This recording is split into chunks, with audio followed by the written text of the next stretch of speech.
ನೋಡಿ, ಶಾಲಾ ಕಾಲೇಜುಗಳಲ್ಲಿ ಸಮವಸ್ತ್ರವನ್ನು ಸಿದ್ದರಾಮಯ್ಯನವರು ಬಂದ ಮೇಲೆ ಮಾಡಿರ್ತಕ್ಕಂಥದ್ದಲ್ಲ. ಹಿಂದಿನಿಂದಲೂ ಕೂಡ ಆ ಪದ್ಧತಿ ನಡೆದುಕೊಂಡು ಬಂದಿರತಕ್ಕಂಥದ್ದು.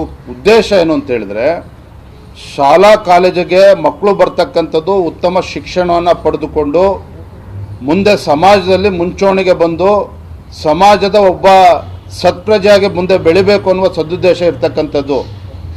ಸಮವಸ್ತ್ರ ಅಂತಕ್ಕಂಥ ಉದ್ದೇಶ ಇಷ್ಟೇ ಇರ್ತಕ್ಕಂಥದ್ದು. ನಿಮ್ಮ ರೀತಿ ವಿಷಬೀಜವನ್ನು ಬಿತ್ತಕ್ಕಂಥ ಕೆಲಸ ಅಲ್ಲ. ಶಾಲಾ ಕಾಲೇಜುಗಳು ಹೋಗ್ತಕ್ಕಂಥ ಮಕ್ಕಳು ಅಲ್ಲಿ ಶಿಕ್ಷಣನ ಪಡಿಬೇಕಾಗಿರ್ತಕ್ಕಂಥದ್ದು.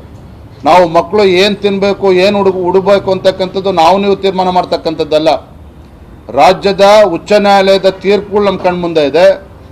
ದೇಶದ ಸರ್ವೋಚ್ಚ ನ್ಯಾಯಾಲಯದ ತೀರ್ಪು ಕೂಡ ನಮ್ಮ ಕಣ್ಮುಂದಿದೆ.